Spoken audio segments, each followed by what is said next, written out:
This is Jake Lang, January 6th political prisoner. Although some people think he got what he deserved, FAFO, and I don't agree with that. Jake, where are you? I am in the Washington, D.C. jail Goulag, day 1,397 of my incarceration without a trial. So how can I get what I deserve without a trial? And not a single Gen 6er has had a fair, impartial jury trial or any type of justice that's happened. So those people need to check in with God, because that is incredibly ignorant. 92% of people in Washington, D.C. voted for Kamala Harris. How can we get a fair jury trial here? They hate us. Jake, I mean, if you could, you've been charged with what? I have multiple charges, many of them bogus, but also I have many allegations, unfortunately, of assault on federal officer charges stemming from violence that happened at the Capitol when they attacked us first with rubber bullets, concussion grenades, tear gas, and they ended up murdering a woman named Roseanne Boyland virtually in my arms, Viva. And all of my assault charges with a deadly weapon that they're claiming came afterwards, after that horrific scenario where Roseanne Boyland lost her life to police brutality. And I tried to defend her life and the life of other people. I think everybody should be reminded. Roseanne Boyland, they initially said she died of a methamphetamine overdose. It turns out that the amphetamines or whatever the medic drug that she had in her system was related to ADHD. From what I understand, Epoch Times, I want to say, was reporting on it, and that she didn't actually die of a drug overdose. Tell everybody what happened with you and what you witnessed with Roseanne Boyland. Roseanne Boyland was a young 38-year-old woman, awesome Trump supporter. She came down to Washington, D.C. that day unarmed. She was inside the tunnel, the inauguration tunnel, at about 4 o'clock in the afternoon. She was protesting peacefully, and she got caught in a reverse stampede. The Capitol Police created a maneuver, basically, where they locked all their batons, and they started doing this like death march and beating people down onto the ground and using their chemical weapons, the CS gas that they had, the pepper spray, and asphyxiating people inside this closed area. As you know, you're not supposed to use those type of chemical weapons inside a closed area. And so she fell on the ground. She was trampled by the Capitol Police and by protesters who were trying to flee for their lives. And she basically succumbed to her wounds from a combination of asphyxiation, blunt force trauma, and all of the baton strikes that she received. And I saw her black and blue, almost dead on the ground. I mean, she was literally probably within inches of her life. And I tried to pull her up with all my might. There's video of me on my X profile yanking, like you see me kind of lurched over and yanking as hard as I can. But she was lodged into the corner of the doorway a little bit, and impossible to save. And I had to triage my efforts. And I saw another man who was right next to her, actually holding her hand as she died. Philip Anderson, I was able to maneuver to a place where I could scoop him up in a bear hug and drag his unconscious body out of there to the volunteer medics, and they resuscitated Philip and saved his life. And so, this situation occurred, and all of the men immediately, we revolted after we realized they just murdered a woman. And we said, we're not going to allow this to happen to anybody else on our watch. All these unarmed women around us. And, we locked shields. We got into a defensive position, and we tried to keep the Capitol Police away from harming and murdering any other unarmed protesters. And that's why I've been in prison for 4 years, Viva. They initially said that she died of acute amphetamine intoxication. What a disgusting, that whoever the coroner was, I can't remember their name, should be locked up, because they purposely obfuscated and lied and all of the nasty words you can think of to try to change the narrative of January 6th, when this was obviously a murder. The idea is that she went to the Trump rally and then took methamphetamines to such a degree that she acutely died from it. And Jake, so you've been now locked up, much of it in solitary confinement, for damn near 4 years? Yes, 1,397 days. I'm 2 months shy of 4 years. There are people who say that, look, you're going to get convicted anyhow, so at least serve some time where it counts for time and a half or twice. I don't know. What does solitary confinement count for by way of counting towards any conviction? In the federal system, it's different, but let's say, for example, you were incarcerated in like Chechnya or some third world country, awaiting to be extradited to America. The inhumane conditions of confinement there, the harsh time there, can count up to, every day could be up to 6 days. But in America, in Brooklyn, MDC, where I was just at, they have a couple judges, actually one, a famous judge, Jesse Furman, has said that the conditions of confinement there were so harsh that he's awarding 2 or 3 days for every day served in that time. And I've done almost about a year or maybe even a little longer incarcerated in Brooklyn, MDC, the 2 times I was there. And most of that time, I was in solitary confinement. So that's like double harshness on top of the already harsh conditions, but it should count for 2 or 3 days. But not every single federal judge awards what's called harsh conditions. Mm-hmm. And so you have some, like Jesse Furman, some federal judges award it. Some federal judges, if you get extradited from another country, can say, oh, yeah, that place was a third world Goulag, and we're going to give you, 5, 6, 7 days for every day you spent there. So you do a year in, some third world Gulag, and it could end up counting for 5 or 6 years of hard time served. So I think that should be the standard applied for all the solitary confinement time that we did. On top of it, the Washington, D.C. jail and Brooklyn, MDC, where I spent a majority of my time, are 2 of the most notoriously disgusting and violent and mismanaged facilities in America. And, there's something to be said about the harsh conditions, not just of solitary confinement, but just surviving in these prison conditions here. For example, let me break it down to your audience here. The first 16 months that the Jan Sixers were incarcerated in D.C. jail, first of all, we were on solitary confinement because of COVID. So we were locked in our cells alone and not allowed to come out except for 1 hour a day. And we had to wear masks, and it was all kinds of ridiculous rules. But we also weren't allowed to get shaves or haircuts, no religious services. For over 6 months, we weren't even allowed to go outside to breathe fresh air and see the sunlight.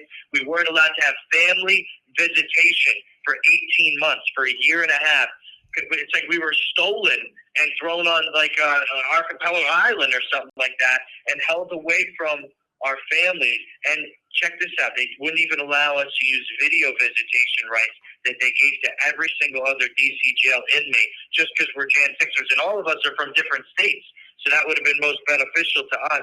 So we were treated with selective punishment, and it was insane.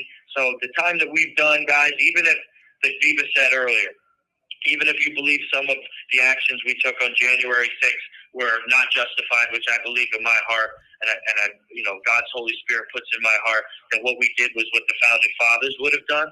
But even if you think that some of it wasn't justified, how many years in solitary confinement in these disgusting conditions, no haircut, shave? We look like homeless vagrants coming to court for a year and a half. I had a man bun and this huge beard that was all disheveled. It was ridiculous. How much is enough suffering do you guys need to tell it, the Jan Sixers all deserve to go home? I want to just highlight, assault on an officer as an allegation is serious. But even that gets, bail pending trial. What have some of the sentences been for some of the allegations of violence? I'm going to give you two people's names right now. David Dempsey, January 6er. Ruben Camacho, Hamas rioter. Now listen to these 2 different scenarios. Ruben Camacho, this is reporting by Julie Kelly, the smoking gun of selective prosecution, stormed the United States Capitol on October 17, 2023, and punched a female officer. This is according to the police report.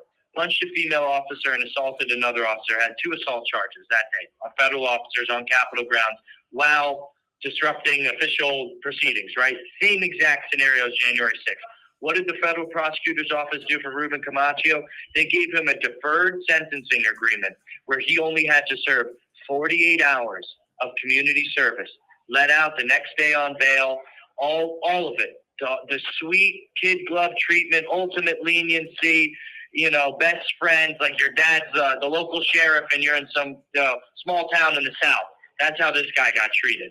Now, David Dempsey, one of my best friends, a great American patriot, Jan 6 political prisoner.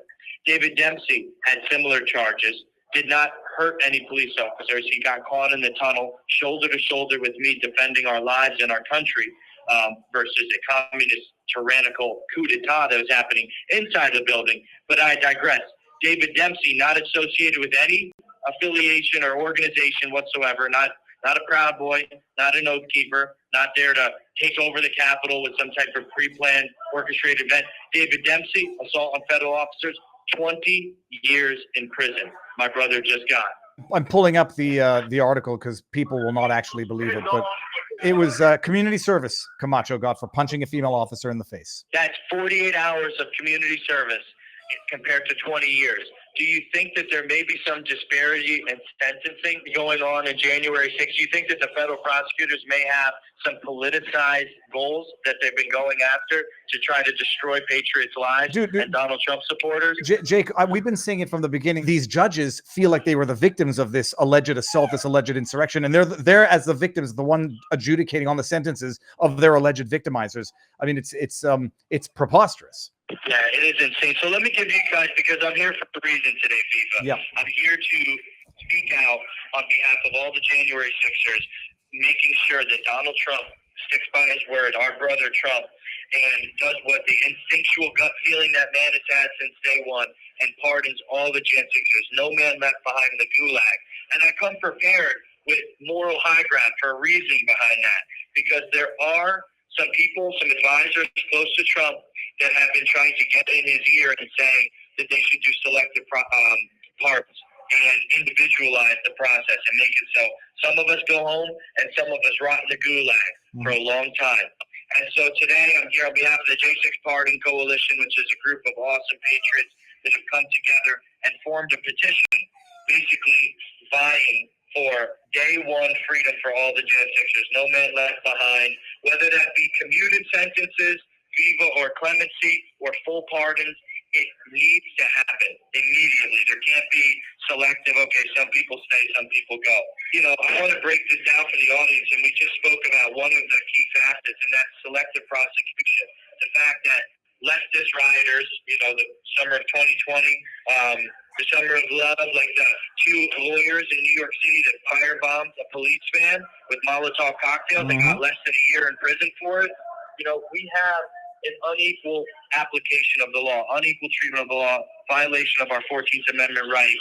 Jan 6ers are being put in prison for decades for the same alleged offenses that leftists, you know, backed and Democrat-backed rioters and domestic terrorists are being only given, you know, 48 hours community sentence, you know, a couple months in prison. This is insanity. And so on top of that, we have to recognize, let's go back to the root of this situation. January 6th was entrapment.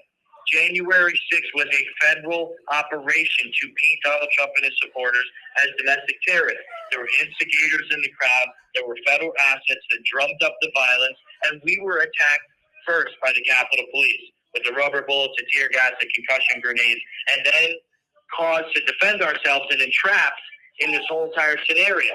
And so from the very onset of this argument, you have to recognize that all Jan 6ers, whether they have violent charges or not, were entrapped by the Capitol Police and by the powers that be that wanted to see January 6th turn to a hashtag fire to paint Donald Trump and his supporters as domestic extremists. Jake, what was the name of the organization? So it's a J6 Pardon Coalition, and if people want to sign on to this petition vying for freedom for the Jan 6ers on day one, go to j6pardons.com with an S.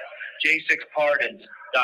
I've been not pushing the idea. I've been presenting the argument since before we started even talking about it. It's too fucked to be unfucked right now. So they can't go one by one and see who got a fair trial because nobody did. They can't go one by one and see who got fair disclosure because nobody did. Even if people had committed acts of violence, they got politically persecuted to a way that no other equivalent got persecuted. 100%. And that's why the only fair thing to do is get everyone out of prison. Now, listen, if there are some Jan 6ers, which I don't understand how anyone could even believe this, but you think that there's some feds in January 6th, why would any federal operative or asset or agent be sitting in prison for the last 4 years being tortured?